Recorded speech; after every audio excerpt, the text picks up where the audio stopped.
Thank you, Mr. Chairman, and thank you for convening this hearing. Thank you to our panel for your contributions. Ms. Berry, I've been refreshed to hear the caution that you've advised in rushing to implement policies with potentially profound implications for civil liberties without having thought through the implications with great care. And reflecting on the post-9/11 dynamics you referred, the rapid growth of domestic surveillance, very intrusive and very broad monitoring of mosques and Muslim communities. We've focused much of this discussion on whether additional charging authorities are prudent or necessary, but what are your concerns regarding other proposed increases in counterterrorism policing authorities, investigative authorities? And I'd like you to also weigh in, Ms. Newman, you suggested, I thought it was a great suggestion, that there be some more formal review of those post-9/11 policies in order to draw lessons that can be applied as we consider policy today. I'd like for you both, please, to weigh in on how we might structure that kind of thing. Thank you so much, Senator, for your comments and your question. Even during our hearing today, part of the conversation when we were talking about this would suggest that my community is a partner in the war on terror, right? We are not a partner in the war on terror. We're not the front line of counterterrorism policies. We're a community that have been targeted by hate crimes. We're a community that has been targeted by government policies that have had a disparate impact on us. If we see a crime, we report it because we want to be safe. We want our children to be safe. That goes without question. That's not different in any other way. In terms of the oversight piece 2 decades later, I think one of the most important pieces, I was a congressional staffer on 9/11. And I was in the room because I worked for a member of the Democratic leadership, Congressman David Bonnier. I was in the room when the then Attorney General Jon Ossoff brought up the Patriot Act. And I know that it passed. Members have admitted it passed without a full reading. And the idea was that we would put in sunset provisions and revisit those and look at what kind of impact that they've had. Regrettably, when we talk about these issues through a national security frame, it suspends our ability to understand and process the civil rights and civil liberties concerns. It's regrettable that that takes place, but that is what takes place. And historically, it's been Arab Americans or American Muslims. More recently, we've seen the Asian American community being subjected to some pretty unfortunate national security discriminatory policies as well. It expands the South Asian community. So I think it's imperative that we one of the recommendations I mentioned specifically in terms of Department of Homeland Security oversight that your committee has, that we look at requiring a mapping program of the type of data that the Department of Homeland Security collects on all of us. How does it retain it? Who does it share it with? What does it do with it? We don't know that information. And I think it's critical if we're going to have community trust. I mean,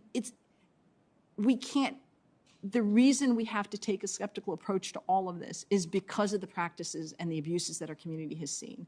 So we have to do better to keep all of us safe, and that requires trust in government. We don't have that for good reason. The oversight that you all can provide is a critical piece of that. Thank you, Ms. Berry. And Ms. Newman, if you might concisely on what such a review of those policies might look like, with due respect, just want to make sure I can get a question to Mr. Levin as well. Of course. It was in February 2020, I was testifying over on the House, and I actually called for a bipartisan commission to look at both the past as well as what do we need to do about domestic terrorism. So it was before the present experience that we've all gone through of January 6th and quite frankly, the spike that we kind of knew was coming, but COVID hadn't happened yet. We didn't know how bad it was going to get.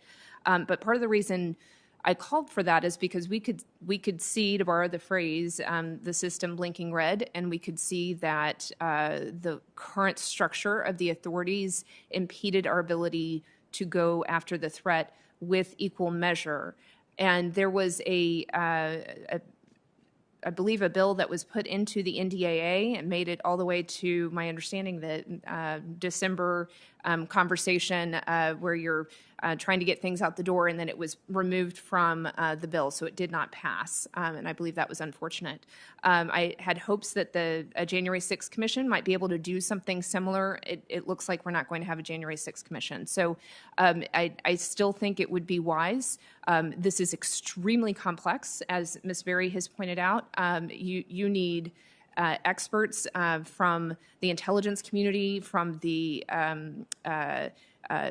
operators that do counterterrorism. You need experts from communities that have been on the receiving end of the effects of these policies. Nobody in the executive branch ever has enough time to be thoughtful and to dig into all of the whys. A lot of things are under-resourced, and that's part of the reason you don't see transparency, because nobody has time to be able to be transparent. So there are absolutely, in my view, without getting into anything classified, ways in which we could improve the way the government functions on the international terrorism side. And I think we fundamentally need to fix that, because clearly we have lost the trust of our citizens. And then maybe that gives us an opportunity to also look at how do we right-size and deal with the domestic terrorism measures as well. Thank you, Ms. Newman. And Mr. Levin, you've spent some of your testimony today and answered questions about underlying factors, the conditions that have emerged that have increased the level of threat, both of hate crimes and violence that may be committed by domestic violent extremists. And we've talked about social media, and social media is often discussed. Is social media really more of an accelerant and a vector, or do you see it as a cause? And given that we've seen these dynamics emerge simultaneously in Europe and in North America, what, in your view, are the underlying social and political and cultural conditions that are driving radicalization and sectarianism in diverse societies that in which we can only flourish and coexist when we cohere? Excellent question. Thank you so much, Senator.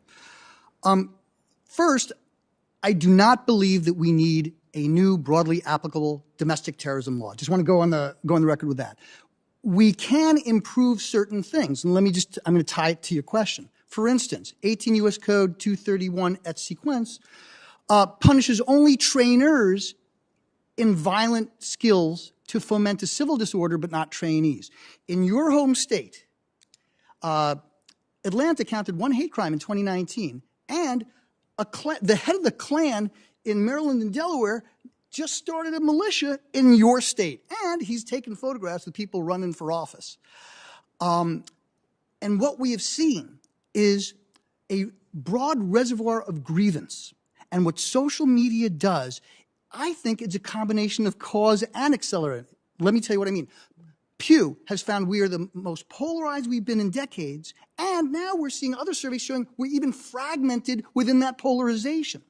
And what happens, what social media allows, is these subcultures. So you have this big grievance, whatever it is, and it ends up going to the lowest common denominator. So for instance, people who were in favor of gun rights, nothing wrong with that.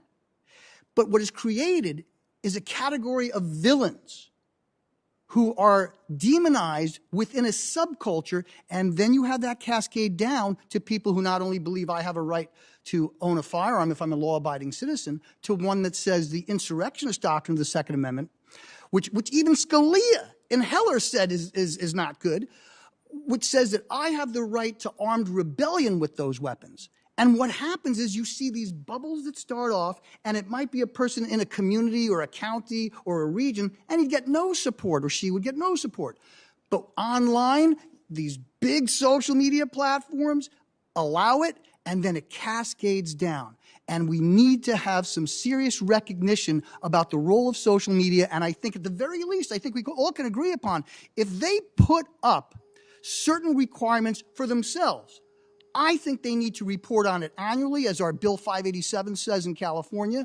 How are they doing? Another thing, transparency. Facebook just this week said, cut off NYU from doing research.